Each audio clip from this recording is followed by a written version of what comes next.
안녕하십니까.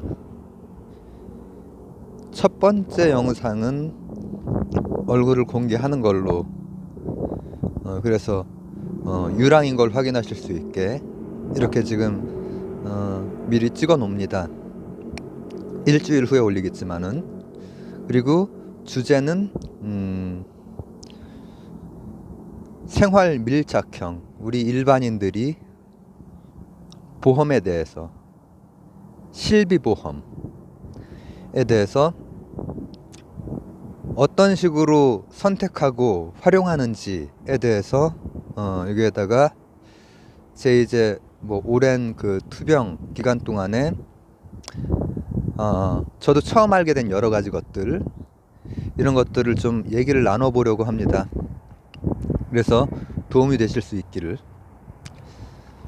우선은 간단하게 뭐 얘기할 건지 먼저 제시를 하고 시작을 할게요. 그냥 이야기 주절주절 나갈 겁니다.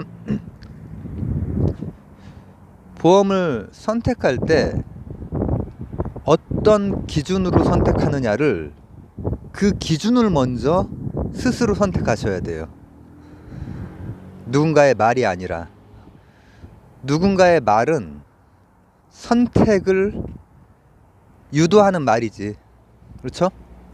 근데 일반인 입장에서는 지금 현재도 그냥 뭐라고 하면 좋을까, 조그만 질병들이나 상해나 이런 거에도 대응할 수 있고, 좀 큰 중병이 와도 대응할 수 있는 것들을 어떤 것이 커버할 수 있는지 본인이 기준 몇 개를 잡고 가야 된단 말이에요. 그 중에 제가 한 두어 가지는 제가 지금 말씀드릴 거예요. 제 경우에 해당되는 것. 그 다음 두 번째는 뭐냐면은, 그러니까 어떻게 선택하느냐. 그 다음 두 번째는 어떻게 활용하느냐. 그거를 다 받을 수 있는 거 아니에요. 그냥 감기나 뭐 쬐깐한 것들은 다 받을 수 있어요. 바로. 그러나 이제 일정 부분 이상 되면은 대부분 큰 돈이 들어가는 건 못 받아요.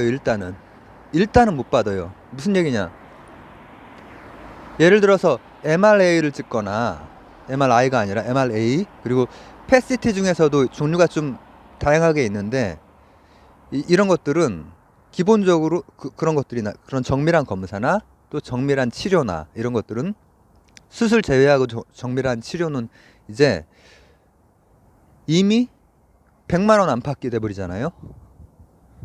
그런 거 이제, 그런 검사 받아보신 분도 있죠. 120만원, 150만원 막 이렇게 나오는 거. 그런 거는 일단 실비보험에서 일부가 처리가 돼요. 예를 들면 제 경우에는 30만원이 처리가 돼요. 그러면은 120만원은 자비 부담을 해야 되는 거예요. 그게 이해가시죠?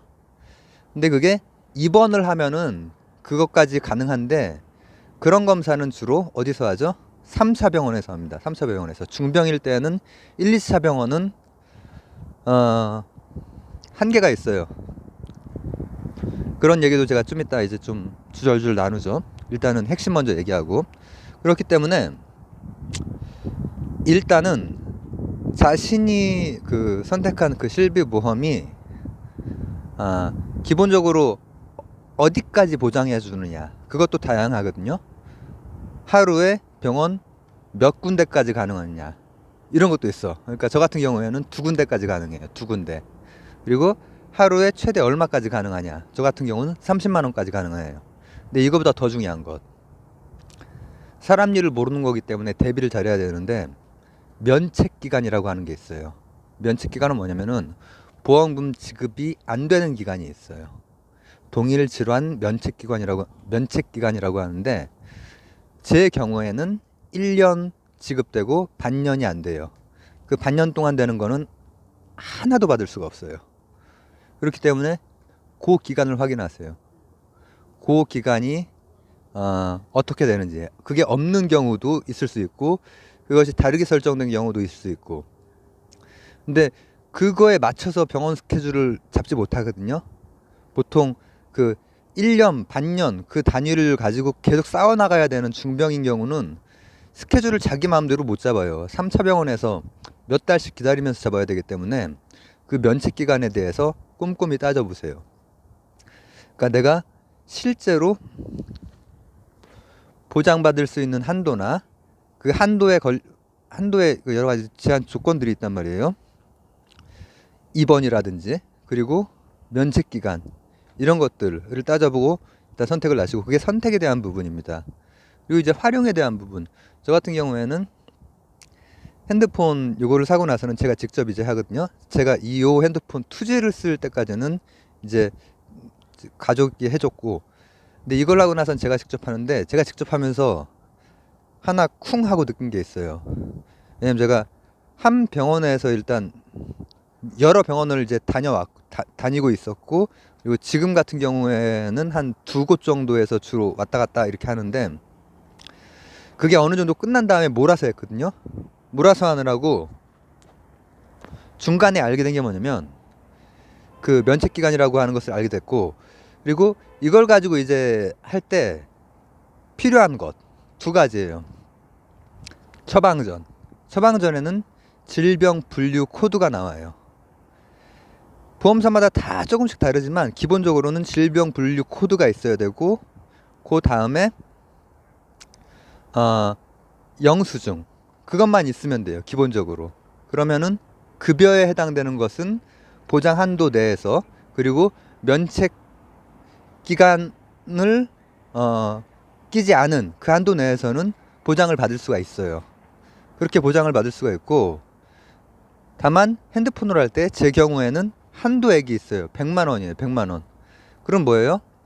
제가 실제로 검사나 치료를 할 때는 할 때 그 해당되는 것들이 아니라 그냥 진료 있죠, 진료. 약 타러 가고. 그런 거는 대부분 2만 원 안짝으로 나오잖아요. 그런 것들 쫙 모아서 청구하는 거예요. 100만 원 이하로. 한 번에 할 수 있는 게, 핸드폰 같은 걸로 할 수 있는 건. 그리고 비급여 같은 경우에도 보험사마다 다르지만, 그때는 이제 세부 내역서 같은 것, 그걸 따로 띄어야 돼요. 그리고 어떤 경우에는 직접 방문을 해서 처리를 해야 되는 경우도 있어요. 그것 역시 제 경우거든요. 근데 저는 아직 비급여 부분은 처리를 안 했는데, 그 처리 그 한도 기간이 얼마 안 남아서 이제 곧 또 그것도 왔다 갔다 가야 돼요. 제 보험은 3년이거든요. 3년. 3년까지 그거를 처리를 할 수가 있고, 다만 동일한 어떤 질환으로는 2년. 처음 접수하고 나서 2년. 이런 것들을 체크하셔야 된단 말이에요. 이런 것들을. 그리고 가능한 한 저는 이렇게 계속 병원을 왔다 갔다 하면서 치료를 받아야 되기 때문에, 그리고 치료 받는 상태에서 그것까지 신경 쓰기가 되게 힘들더라고요. 그래서 좀 몰아서 몇 달 한 다음에 하고 했는데, 가능하면 바로바로 하시는 게 좋아요. 저희 가족들은 다 그렇게 하거든요. 바로바로 하면은 일반적인 경우에는 조그만 것들은 다 받을 수가 있단 말이에요. 심지어는 재활의학과 그리고 마취통증과 같은 1차 병원에서 세트 메뉴식의 그 3차 병원에서 안 하는 요법들 많이 하거든요. 저는 비추예요, 비추. 이거는 말하기가 좀 어렵다. 저는 기본적으로는 비추예요. 그러나 그걸 가지고 통증이 완화되고, 그렇게 실제로 그렇게 되시는 분들, 그렇게 느끼시고 그렇게 되시는 분들은 또 하실 수 있죠. 그러나 이게 내가 어떤 것 때문에 이렇게 아픈지, 그런 거에 대해서 제대로 알기 위해서 3차 병원에서 정밀 검사를 하시는 게 더 나아요. 그래서 받을 수 있단 말이죠. 받을 수 있지만 그 제한이라고 하는 것이 있고, 그리고 그 제한을 동일 질환에서 1년 받고 반년 못 받는다고 했죠. 그러면은 어떤 한 질환으로, 저 같은 경우에 부작용 때문에 여러 곳을 다녔단 말이에요. 쉽게 말해서 내장증부터 해서 각각 디스크가 나와요. 제가 어저께 그 오랫동안 인연이 닿았던 분이랑 얘기를 하면서 이봉주 선수도 근긴장 이상을 앓고 있다는 걸 알게 됐는데, 근긴장 이상 자체는 꼬이는 것이고, 지금 휠체어를 탄다는 것은 부작용이거든요. 부작용이 무시무시해요, 이게. 신경병이라고 하는 것이. 근데 그 경우에도 근긴장 이상이 아닌 그 부작용에 해당되는 것으로 청구를 하면은 1년 반년 면책 기간에 안 걸리고 받을 수 있어요. 저도 일부는 그렇게 해서 처리를, 그 계산도 지금 하면서 치료받을 계산도 하고 그렇게 지금 지내고 있어요. 그래서 요약하자면은 처음 선택할 때 내가 실제로 보장을 어떤 걸 받을 수 있는지, 어떤 질환에 어느 한도까지 어떤 제한 조건에 의해서 받고, 특히 면책 조건 조심해야 되고, 그리고 실제로 청구를 할 때는 빠르게 하시는 게 좋다. 핸드폰으로 바로바로 할 수 있다. 비급여 제외하고는 핸드폰으로 처방 전에 있는 질병 분류 코드하고 영수증만 있으면은 바로 입금이 됩니다. 바로 입금이 되고, 저처럼 이제 좀 중병을 앓는 분들 같은 경우에는 크게 들어가는 건 다 못 받아요. 아시겠죠? 크게 들어가는 건, 예를 들어서 150만 원이 들어갔다 그러면은 120만 원은 자비로 가는 거예요. 근데 정밀 검사나 이제 그런 정밀한 치료 이런 것들은 대부분 그런 식이고, 받을 수 있는 거는 진료 2만 원 안팎의 그런 진료 있잖아요. 치료 계획 잡고 이런 진료 상담하는 것, 이런 것들은 다 몰아서 받을 수 있는데, 그거라도 받는 게 어디예요. 근데 이제 그거 받을 때 100만 원씩 끊어서, 그러니까 각 보험에 따라서 끊어서 두 가지만 첨부하면 된단 말이야. 뭐랑 뭐? 질병 분류 코드가 나와 있는 처방전이랑 영수증 사진으로 딱딱딱딱 찍어서 이걸로 바로 접수돼요. 그래서 실비보험 그 본인의 판단, 본인의 기준. 저 같은 경우에는 지금 제가 이렇게 중병에 걸릴지 몰랐기 때문에 아예 그런 거 신경도 안 쓰고 그냥 가입을 했는데, 여러 가지 꼬치꼬치 묻고, 저는 이렇게 말 듣는 거 따라하는 스타일이 아니거든요. 그래서 되게 많이 물었지만은 그런 부분에 대해서는 제가 이제 생각도 못했죠. 저는 튼튼했기 때문에, 건강 체질 아주 그냥 그냥 날라다녔기 때문에. 근데 제가 하나 그 조언하고 싶은 것은 면책 기간 꼭 확인하시라. 그리고 두 번째, 받을 때는 바로바로 그 두 가지를 가지고 받고, 비급여 부분은 세부 내역서라든지 이런 걸 첨부한다든지 찾아간다든지 그런 차이가 있다. 이런 일반인에게 실비보험에 대한 생생한 몇 년간의 그 정보,